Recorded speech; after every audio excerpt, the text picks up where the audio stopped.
നമ്മുടെ ഹ്യൂമാനിറ്റി നേരിടുന്ന ഏറ്റവും വലിയ പ്രശ്നങ്ങളിൽ ഒന്നാണ് ഗ്ലോബൽ വാർമിങ്ങും അതുമായിട്ട് ബന്ധപ്പെട്ട ക്ലൈമറ്റ് ചേഞ്ചും. അതുമായിട്ട് ബന്ധപ്പെട്ട റീസെന്റ് ആയിട്ടുള്ള റിപ്പോർട്ടുകൾ കാണിക്കുന്നത് ഒട്ടും ആശ്വാസകരമല്ലാത്ത ചില റിപ്പോർട്ടുകളാണ് റീസെന്റ് ആയിട്ടുള്ള ചില സ്റ്റഡികളിൽ കാണിക്കുന്നത്. ഈ കാണിച്ചിരുന്ന റിപ്പോർട്ട് എന്ന് പറയുന്നത് ഗ്ലോബൽ ക്ലൈമറ്റ് ഹൈലൈറ്റ്സ് 2024 എന്ന് പറയുന്ന ഒരു റിപ്പോർട്ടാണത്.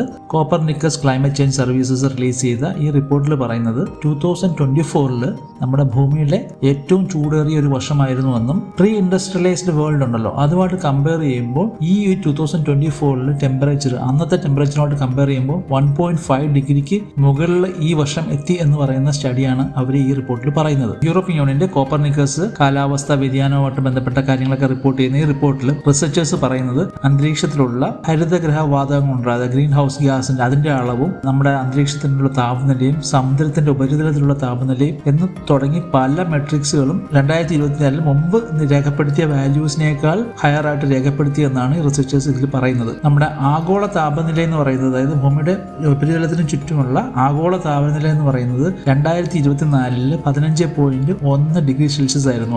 അതെന്ന് പറയുന്നത് പ്രീ ഇൻഡസ്ട്രിയലൈസേഷൻ ടൈം ഉണ്ട്. അതായത് പ്രീ ഇൻഡസ്ട്രിയലൈസേഷൻ ടൈം എന്ന് പറയുമ്പോൾ നമ്മൾ സാധാരണയായിട്ട് 1900 വരുന്ന ആ ഒരു പീരീഡിൽ 1.6 ഡിഗ്രി മുകളിലായിട്ട് രേഖപ്പെടുത്തി എന്നാണ് പറയുന്നത്. 1850s തൊട്ട് 1900 ഉള്ള ഒരു 50 പീരീഡ് ഉണ്ടല്ലോ, അതെന്ന് പറയുന്നത് ഈ വ്യാവസായിക വിപ്ലവം നടന്നു എന്ന് പറയുന്ന അതിന് മുമ്പുള്ള സമയത്തിന് തൊട്ട് മുമ്പുള്ള 50 വർഷത്തെ ഒരു റെഫറൻസ് പീരീഡ് ആണത്. അപ്പോൾ അതുമായിട്ട് ബന്ധപ്പെടുത്തി നോക്കുമ്പോൾ 1.6 ഡിഗ്രി കൂടി എന്നാണ് പറയുന്നത് 2024 മാത്രം. അതേസമയം 1991 തൊട്ട് 2020 വരെയുള്ള നമ്മുടെ ടെമ്പറേച്ചറിന്റെ ആവറേജ് ടെമ്പറേച്ചർ ഉണ്ടല്ലോ അതുമായിട്ട് കമ്പയർ ചെയ്യുമ്പോൾ 0.72 ഡിഗ്രി സെൽഷ്യസ് കൂടുതലായിരുന്നു 2024 മാത്രം എന്നാണ് പറയുന്നത്. ഈ ഒരു ഡേറ്റ കണ്ടോ, ഇതെന്ന് പറയുന്നത് നമ്മുടെ ഗ്ലോബൽ ടെമ്പറേച്ചറിന്റെ ഒരു ഡേറ്റയാണ്. ഇത് കണ്ടാൽ തന്നെ നമുക്കറിയാം 1967 തൊട്ട് നമ്മുടെ ആഗോള ശരാശരി താപനില ഉയർന്നു വരികയാണ്. ആ ഉയർന്നു വരുന്നത് ഇങ്ങനെ ക്രമാഗതമായി ഉയർന്ന് 2024 എല്ലാ റെക്കോർഡുകളും ബ്രേക്ക് ചെയ്തിട്ടുള്ള ഒരു ടെമ്പറേച്ചറിൽ എത്തി എന്നാണ് പറയുന്നത്. അതിന്റെ വാല്യൂ ആണ് ഞാൻ പറഞ്ഞ പ്രീ ഇൻഡസ്ട്രിയലൈസേഷൻ, അതായത് വ്യാവസായിക കാലഘട്ടത്തിന് തൊട്ട് മുമ്പുള്ള 50 വർഷമായിട്ട് കമ്പയർ ചെയ്യുമ്പോൾ 1.5 ഡിഗ്രി സെൽഷ്യസിന് മുകളിലായിട്ട് രേഖപ്പെടുത്തിയ വർഷമാണ്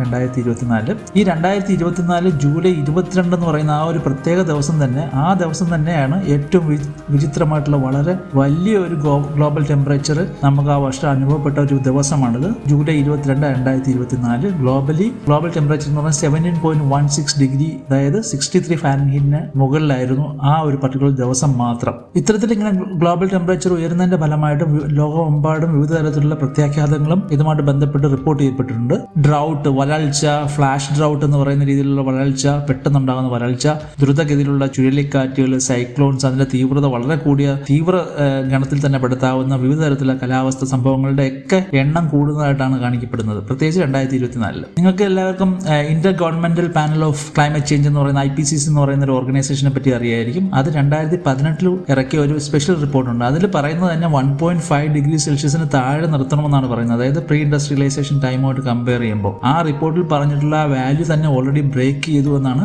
ഈ ഇപ്പോഴത്തെ സാഹചര്യം കാണിക്കുന്നത്. 2024 മുമ്പ് 2023 ഒക്കെ വിവിധ തരത്തിൽ ഇങ്ങനെ ചില ഭാഗങ്ങളിൽ, ചില പോക്കറ്റ്സിൽ, ചില റീജിയനിൽ മാത്രം ഇത്തരത്തിൽ 1.5 ഡിഗ്രി സെൽഷ്യസിന് മുകളിലേക്ക് ഉയർന്നിരുന്നു, അതായത് പ്രീ ഇൻഡസ്ട്രിയലൈസേഷൻ ടൈമുമായിട്ട് കമ്പയർ ചെയ്യുമ്പോൾ. പക്ഷേ ഇത്തരത്തിൽ വളരെ ഗ്ലോബൽ ആവറേജ് ആദ്യമായിട്ടാണ് ഇത്തരത്തിൽ 1.5 ഡിഗ്രി സെൽഷ്യസിന് മുകളിലേക്ക് ഉയരുന്നത് എന്നാണ് റിസർച്ചേഴ്സ് പറയുന്നത്. ഇത് കാണിക്കുന്നത് ഭാവിയിൽ ക്ലൈമറ്റ് ചേഞ്ചും ഗ്ലോബൽ വാർമിങ്ങുമായിട്ടുള്ള ബന്ധപ്പെട്ട കൂടുതൽ പ്രശ്നങ്ങൾ കൂടാനുള്ള സാഹചര്യമാണ് ഈ റിപ്പോർട്ടിലൂടെ IPCC എടുത്തു പറയുന്നത്. ഈ സ്റ്റഡി നിങ്ങൾക്ക് ഇഷ്ടപ്പെട്ട് കാണുമെന്ന് കരുതുന്നു. ഇത്തരത്തിലുള്ള സ്റ്റഡികൾ നിങ്ങൾക്ക് ഇഷ്ടമാണെങ്കിൽ എൻ്റെ ചാനലിലുള്ള മറ്റു വീഡിയോകൾ നോക്കുക. ഇഷ്ടപ്പെടുകയാണെങ്കിൽ ഒന്ന് സപ്പോർട്ട് ചെയ്യുക, സബ്സ്ക്രൈബ് ചെയ്യുക. മറ്റൊരു അവസരത്തിൽ മറ്റൊരു വീഡിയോയുമായിട്ട് ഞാൻ നിങ്ങളുടെ അടുത്തേക്ക് വരാം. അതുവരെ നന്ദി, നമസ്കാരം.